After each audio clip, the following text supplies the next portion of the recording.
Anticipating the Workforce of the Future.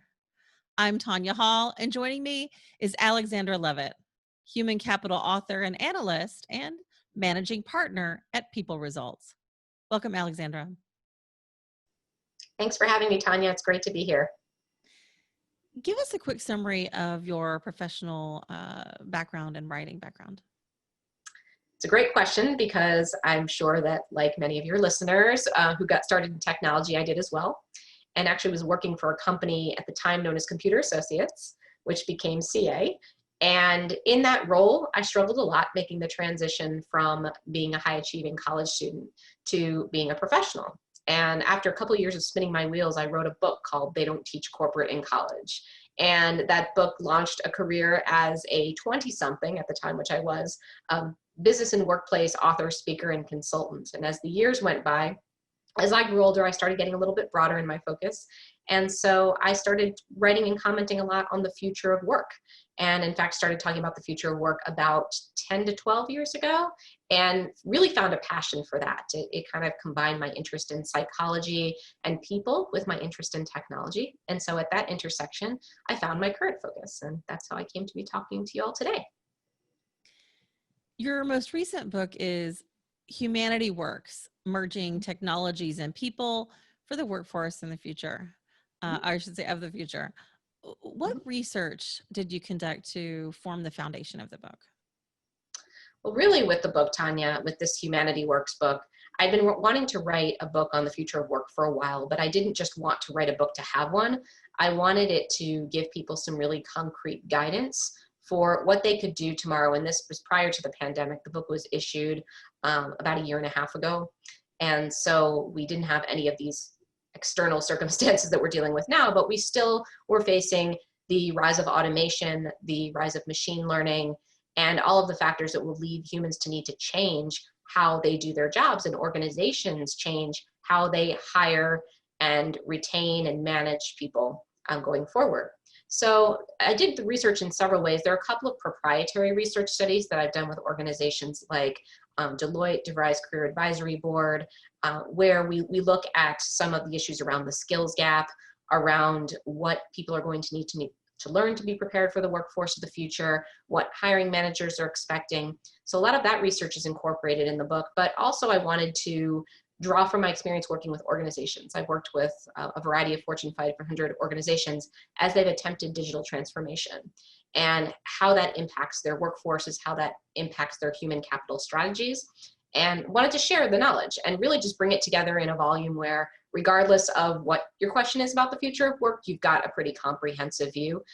The other thing I like about the book that I put together in particular is that if you just want to read the table of contents, that's all you have to do. The table of contents is very detailed. It tells you exactly what you're going to get, and you can just kind of skim through the rest of it according to what's interesting to you. And so I wanted to put something out there that was just very concrete, very easy to navigate, because people just don't really have time, and a lot of times the inclination to read a book that's 250 pages. So what do you need? What information will be most useful to you? And how can you get it as quickly as possible? You mentioned the pandemic, and that's all we pretty much talk about in context to everything that we discussed. Mm-hmm. How has it caused you to rethink any of your models or predictions?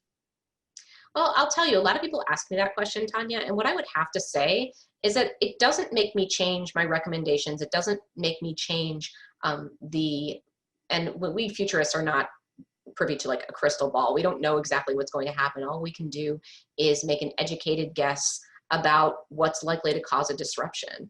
And I would say that I've been doing that for about 10 years, and nothing is really that much of a shock. I've definitely been part of simulations that featured pandemics and have seen some of the exact circumstances play out. What I will say, though, is that it has accelerated a lot of the trends we were already talking about, such as the rise of the contract workforce, the rise of internal talent pools and job sharing, and being a part of a virtual team and having more operations be remote. I mean, these are things that we were talking about years ago, but now they've become a necessity. So companies that might have dragged their feet on some of these trends a little bit before, with the pandemic, they've had no choice. So I would just say that pay attention to what's coming down next, because by no means is COVID-19 our last disruption. This is only going to be the first of, I think, many turbulent years. And so if we're not up to speed with things like digital transformation and the virtual workforce, if we're not up to speed by having quick and agile policies that'll allow us to integrate new technologies and move people around, now is really the time to be doing that. The biggest mistake that I see companies making is thinking, this is just 2 weeks or 2 months, we'll wait it out, we'll survive to tomorrow, and then we'll figure out what to do when tomorrow comes. Well, now we're in the 7th month, or we're entering the 8th month of this pandemic, and there's no vaccine in sight necessarily. So I think we're looking at least a lot of 2021 being in the same situation. And so I think we need to use that as a learning experience and realize that we need to change the way we do things permanently, not just so we can survive to tomorrow, but so that we can be prepared for inevitably what's going to come next. Because I think the old way is gone, and people like to say the new normal, and that's not my favorite expression, but we have to be prepared for constant evolution and constant change. And I think that our strategies need to reflect that. Okay, so what you mentioned, what's coming next? What is it that you see coming at us in the next few years? Well, primarily, I think it's climate change and climate change events.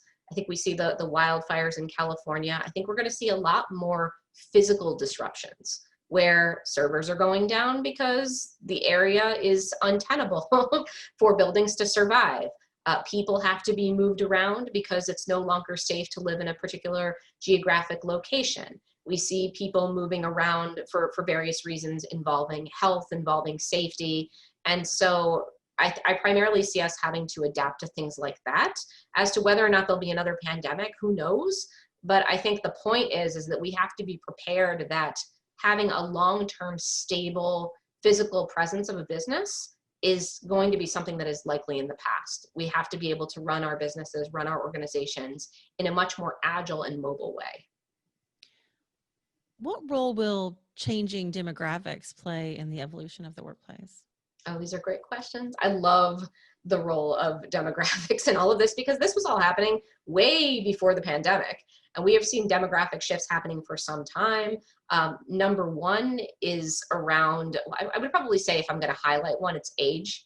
That the demographics of who is available to work and where and when is something that's absolutely shaping the workforce right now. We have the baby boomers finally moving into the retirement. I say finally because they were actually supposed to be moving into retirement about 15 years ago. And because of the 2008 recession, that was put on hold for a lot of people who lost money. So we have the baby boomers finally moving. It's a little bit later than we thought. We've got a small generation, Generation X, that is just underneath the baby boomers. So X was born roughly 1964 to 1979. And the Xers are just a very small generation worldwide. So what we have is the generation just underneath them called the millennials, born roughly 1980 to 1995, another large generation who are very driven, very cutting edge in their approach, but they're entering leadership positions an average of 10 years earlier than prior generations because of these demographic shifts and because there are not enough Xers to take over for the boomers. And then finally, you have Generation Z, who are our young people. They are 1996 to 2012. They have entered the professional world. They were pioneering this hybrid learning approach, this I'm going to ask Google or Siri as opposed to asking my teacher if I want to learn something. And they're just a lot different and will be very well poised if we allow them to make the necessary changes in our organization to be prepared for this new world that we're facing. So I would say there are a lot of demographic changes happening, but I would say that the age of the people that are available to work is definitely changing. And this is not just in the US, this is a global phenomenon with the generations being roughly the same size in most industrialized countries, at least. What do you see as the key ingredients of leadership for the workforce of 2030? And how should young workers go about acquiring them? Oh, I love it. I love it, Tonya. And I would have to say that the number one leadership competency is agility, which is probably not a surprising answer, but being able to pivot easily from one thing to another, depending on marketplace requirements and demands, really being free of well, this is the way we've always done it. We can't really change that. This won't work in our culture. Instead of being a naysayer, you have to be someone who's willing to try new things and listen to contrary opinions and really seek out dissenting views, which a lot of people don't like to hear, but the current focus on diversity, inclusion, and equity is well-founded. And part of the reason we need to do that is because if we're just operating in a bubble, we're going to miss a lot of signals.